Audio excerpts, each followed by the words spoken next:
Hello everyone and welcome to the Business Key podcast with Ochiko and Debbie. In today's podcast, we'll be talking about something from the future coming to life. Over to you, Ochiko. Hi everyone. So today we're going to be looking at something called Robotaxis. So in America, in Los Angeles, in San Francisco, it has just been approved that driverless taxis have been just approved. So what that means is that going forward, people will be able to get into taxis. There's no driver. It's kind of like an Uber taxi. So Uber taxi, there's no driver. You can get in and it will take you to your destination. So it's been improved in San Francisco. It's been improved in San Francisco and quite a number of other states as well in America. So yeah, what a change that's going to be. So yeah, so what are your thoughts? What are your initial thoughts on that, Debbie? I would say initially it sounds really exciting and it sounds very peculiar at the same time. Self-driving cars has been a concept that has been around for a number of years, but it definitely seemed that it would be very much far in the future, and there was always a lot of questions in terms of how this actually work in practice. So to see that it's actually been approved is pretty incredible, actually. And I'll be very intrigued to see how the first few months and years go with the technology. What were your initial thoughts? Yeah, my initial thoughts, I was really surprised, actually. I thought we were a long way off of the driverless cars being approved. Just because of the safety aspects to it, I think there's generally just that nervousness of, what if, like somebody's crossing the road, or there is not in terms of, I think if it was in like imagine like trains, for example, they have their own line. So generally there wouldn't be anything interrupting it. But when you just think about the road, you just think about cyclists, think about, maybe like a toddler walking across with their parent, like a stroller, or like an elderly person, or like maybe somebody moving a bit, maybe somebody that's visually impaired, for example, moving across the road. So it's just a bit more hazards on the road, just generally. I think there's still an uncomfortableness generally about the driverless cars. It will be interesting to see what the outcomes are of the experiment. But yeah, I think I'm still a bit nervous about it, to be honest. I don't think I would be comfortable getting into a driverless car, to be honest. But, maybe that might change in the future. But I think, I think there is just some nervousness around it, at the moment. And I don't know. Have they talked about it maybe coming to the UK, or are we quite a long way off? I believe we are a bit away off at the moment, but I have heard driverless buses being trialled in some cities in the UK.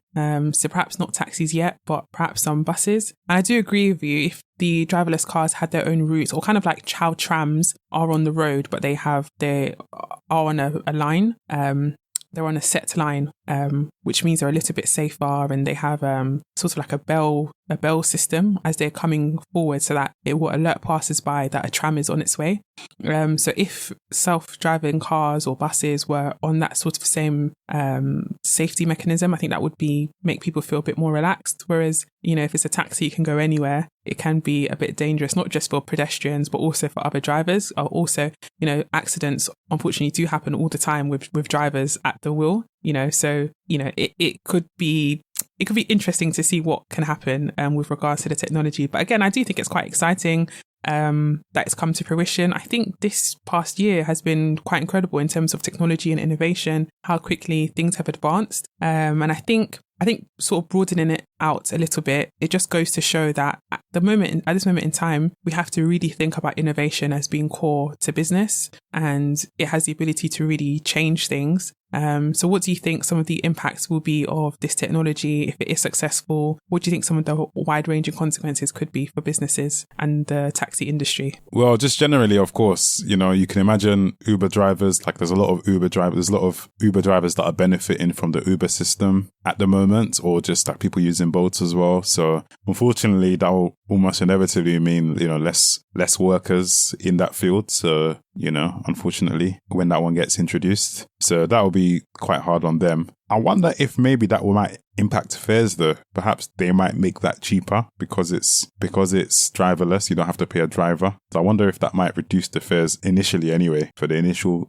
get people interested in using it. Maybe they might reduce the prices to encourage people to take it up, and perhaps that might happen because you don't have to share the money anymore with the driver, so they can afford to do that. I can imagine that happening as well. So yeah, I think, but in general, I think in terms of the benefits, I think it might mean that maybe less people might need to drive, because maybe they might feel like, actually, I could just get a driverless car And yeah, I can be able to get myself from A to B. So is there a need to own a car when there's so many of these taxis, robo-taxis, that we can just order and get us from A to B for a very cheap price? I think so it could even have an impact on the car industry, as people start to, rethink how they get from A to B. What's your thoughts on that? Yeah, I think it's a fair assumption to make that the fares for robo-taxis could be cheaper than actual taxis because money is not going to an actual driver. However, I can see the potential for prices to be quite high still, particularly because with these cars, they will have an element of maintenance that will be involved. And also maybe insurance on the cars might be higher for the companies that own the cars and the technology because, if there is an accident that happens, who is liable, who is to blame, who's at fault? Perhaps the insurance might be higher because this isn't a person who has gone through a vigorous, driving training and has been approved and has a license to drive. And there's a, clear system where there's if you drive dangerously, there's points, you can get your license revoked. This is just a self-driving car that has had technology that's inbuilt into the car. What if the technology malfunctions? I mean, how many times have you turned on your, user device and you've had to turn it off and turn it on again because it isn't working? And this is a laptop or a phone or a games console, so if it's a car, this is a massive vehicle with a lot of technology components. It's possible that, things could go wrong and therefore that liability element could result in higher insurance costs, for example. And therefore, it could mean that the prices are still quite high. But in the long run, it probably will level itself out and might be cheaper. I think one point you did touch upon, though, when you said people might need less cars, that could be a key selling point for this because, a lot of countries, particularly in the West, are talking about climate change at the moment and wanting to reduce the carbon footprint. So if people are sharing cars because, they're just, using these self-driverless cars rather than owning their own car, that could be beneficial in terms of the environment. Also, for people who have certain disabilities who perhaps aren't able to drive, this could also be a great benefit to them as well, because then they'll be able to get from A to B in the vehicle, whereas before they wouldn't have had that opportunity. Yeah, so that's a really great point. And of course, that's with this climate, the 2030 agenda that they have at the moment. It's a very hot topic at the moment for the government. So yeah, that's a good point regarding the environment. Also, well, you touched on a point because we're only thinking of cars, but when you think about things like ambulances, what does that mean for firefighters? Could that be driverless? What does that mean for even delivery lorries? Could that be driverless? I mean, those massive delivery lorries, where they get from A to B, could that be driverless one day? Who knows? There's a lot of applications in this field. So you can imagine it being like really lucrative in the future if they can get the technology right. Debbie, you want to make a point?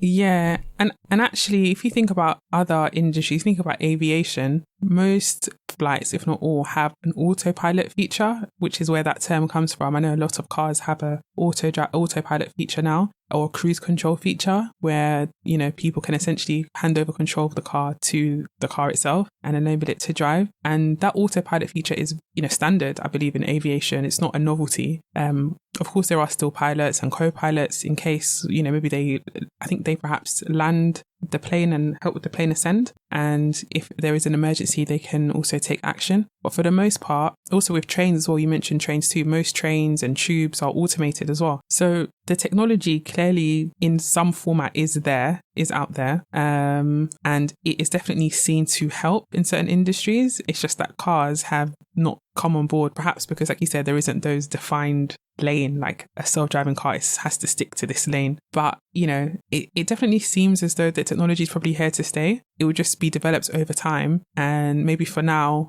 outside of San Francisco, maybe other countries will say you still need to have a driver with a driving license behind the wheel of a self-driving car. But maybe people will be utilizing the self-driving car feature more, and maybe if that does happen, does that mean that people won't need driving licenses anymore? It's very interesting how far-reaching this could go if this is successful. But I think safety does have to be at the core of this, actually, just to ensure that certain aspects are thought about to ensure that people are kept safe on the roads.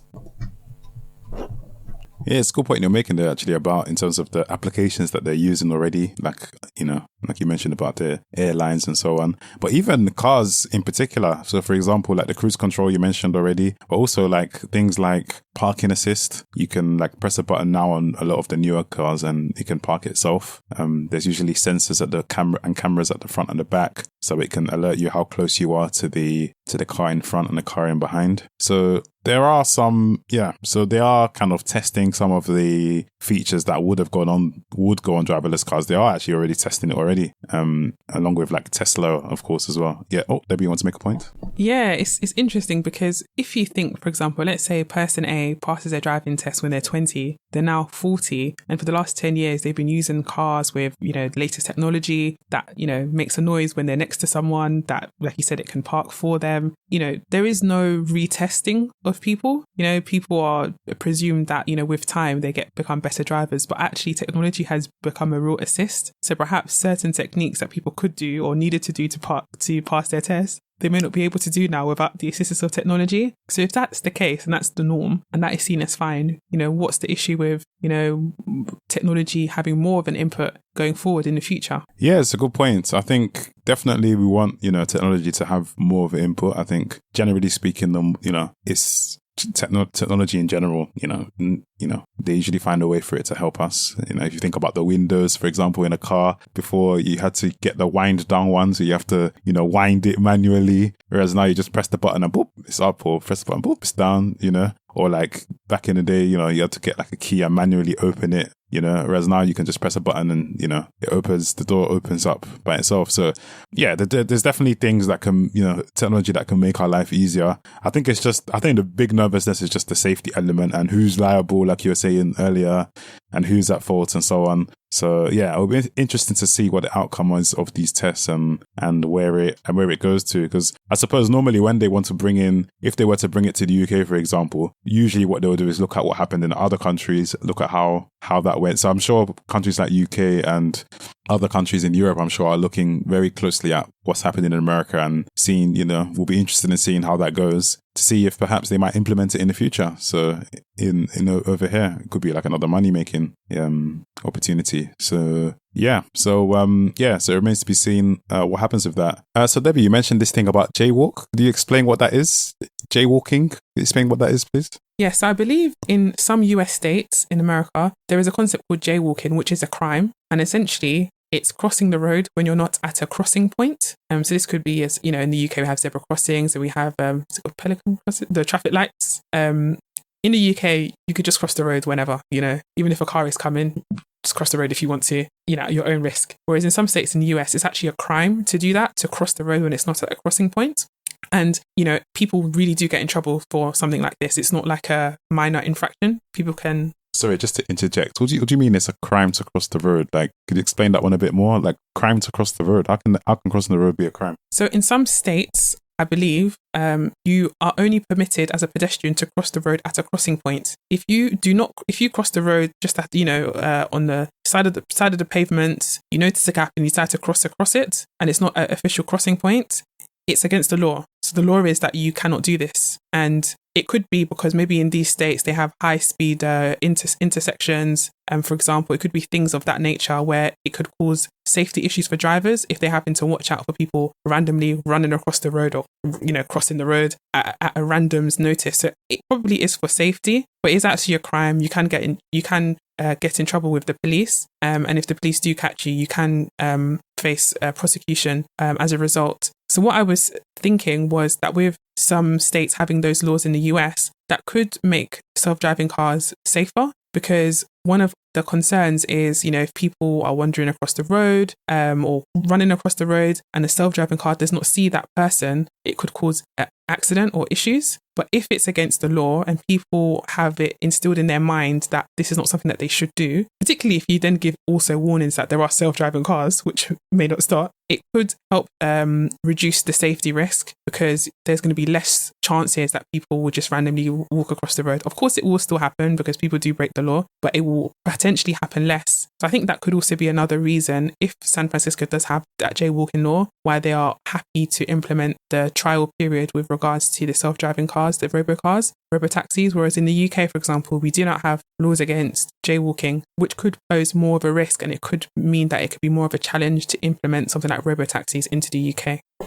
That's interesting. Yeah, I can definitely see why that would, help to reduce the instance of, people, or increase the safety regarding driverless cars. Yeah, because you definitely get it. I definitely see it all the time where, as a driver, I see, cyclists, for example, they'll be at the stoplight and they'll just carry on going, even though it's red. They'll just carry on going. They don't have any number plates. So, people aren't really checking for them. So, yeah, generally they can get away with it. But yeah, if they have something like this, like they've done in America, where they actually make it an offense, then that will that can help to reduce the, number of people that are, just crossing willy-nilly, and allows, brings a bit of order so that people cross at certain points. Maybe they might need to introduce more crossing points, perhaps, because maybe the distance at the moment between crossing points is probably quite big. So maybe they might need to introduce some more. So I don't know, they probably need to work out some kind of balance. But generally speaking, I think that sounds like an interesting idea. Yeah, that they could implement. That would help to,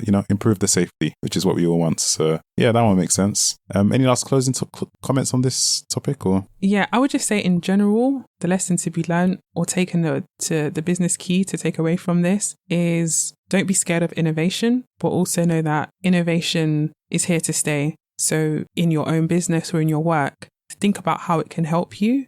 Think about the threats and the opportunities, I would say, when it comes to innovation.